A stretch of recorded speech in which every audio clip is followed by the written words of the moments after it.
Hey guys, I wanted to do this little video for you about cutting cosmos, because many of you asked me and have got questions about them. So I've just come back after a week away, and my cosmos, as you can see here, have exploded into flower, and they are kind of taller than me. Some of them are 7 foot tall. So I just want to show you a little bit about cosmos, when to cut them, when not to cut them, and where to cut them. So many of you I know have cut your flowers when they're like this, right? So they look beautiful, they're in full bloom, you think that would look lovely in a vase, and you're right, they do.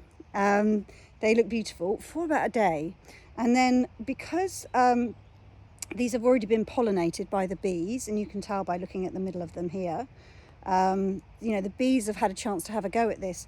Because this is an annual flower, once the bees have had their way with it, this flower's kind of done its purpose, and so very quickly these petals will start to drop off if you put them in the vase. They will look great for about a day, as I say. It'll look amazing, the person will ooh and ah when you give it to them, and then very quickly all the petals will fall off and it will be dead.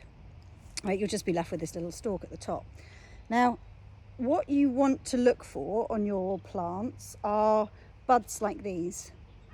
Right, so this bud here, if you can see very well, but this bud here you can see the colour of the flower. It's just about to start opening up and flowering itself, and you want to make sure that these buds are included in your bouquet. So what I would do is I would cut this and I would put it in a bouquet, and when I give it to someone I will say to them, this is going to grow and develop in the vase. So there's 1, 2, 3, 4, 5, 6 buds on this and 1 flower. So I'll say this flower might not last too long, but when this one goes over, don't throw the whole lot away. You can just take that one out, cut that one off, and these will all bloom, and your vase life will be ages, because these will start to bloom in the vase. People always say to me, oh, I cut my cosmos and they only last 2 days. How do you make them last in the vase? Well, the key is to cut them at the right stage. So cut them when they are like this, right, in bud stage. And then you want to condition them when you've cut them. And so that just simply means that you're going to take this stalk, I'll show you where we're going to cut it in a moment, and you're going to put it up to its neck, or as deep as you can, depending on the length of the stalk, the stem, in a cool, dark place. I just put it in my garage overnight, and that's called conditioning. So I'm going to strip off all the lower leaves, I'll show you, plonk it in some water overnight, or for a few hours. I tend to do mine overnight. And then the next day you can snip the bottoms off again and arrange them, and that will prolong their vase life as well.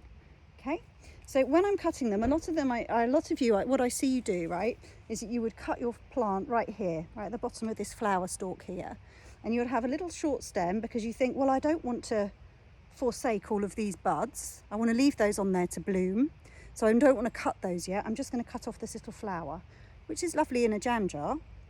But actually, if you want to be giving a more voluptuous bouquet, a more full bouquet, I would actually just cut the whole of this, right? And I could go down, depending on how long I wanted to do. If I was doing an armfuls of flowers photo for you, which I might do today, I might cut it right down to here. I mean, this has got a bit of a broomstick stalk, this one.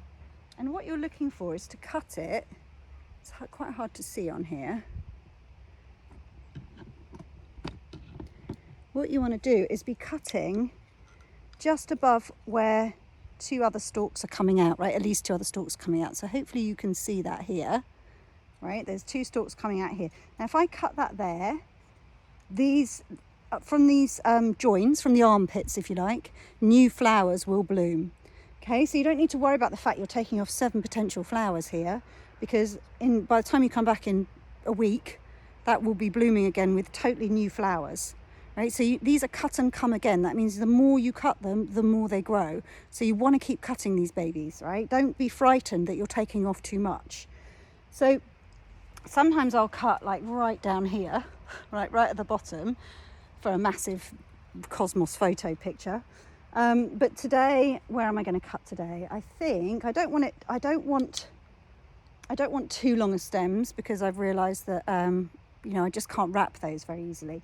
So today I could cut it here, I could cut it here. I'm going to go for here. Right, so I cut that. And then what I'm going to do is just trim off all the kind of extra foliage down here. Right, so I'm just going to pull this off. This is all part of conditioning. So I'm going to pull off the lower part of this because all of this is going to be in the water. And what you don't want when it's sitting in water overnight, when this is sitting in the water overnight, what you don't want is any of these leaves will start to rot really easily, and they will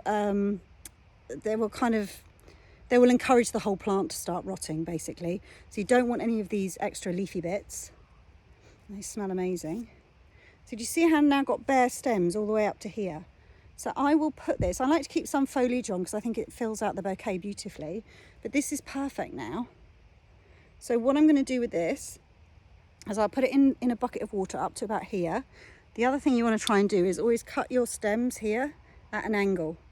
And the reason for that is if you cut them straight across and then you put them into a bucket, potentially you could be sealing off the end of the stalk here, so the water can't get in. And this flower wants to have a nice long drink overnight. So you cut it at an angle here. Put that in the water overnight. When I take it out tomorrow morning, I'll just cut another centimetre off the bottom, and then I can arrange this. I'll tell the person this one isn't going to last too long, but don't worry about that. Snip it off, and you'll watch over the next few days as all of these start to come into flower. I don't get to see that bit because they're in someone else's vase, but experiment for yourself at home.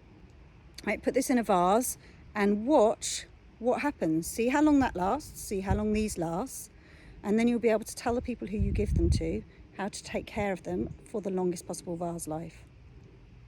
Back here over on the plant, this is just going to start putting up more leaves, more flowers. Come back here in a week and this will be in flower again. Okay, so I hope that's helped you, and it doesn't matter if you go down as far as this, the same thing will happen, right? So I hope that's helped you to figure out where to cut your flowers and how to get your longest possible vase life out of your cosmos.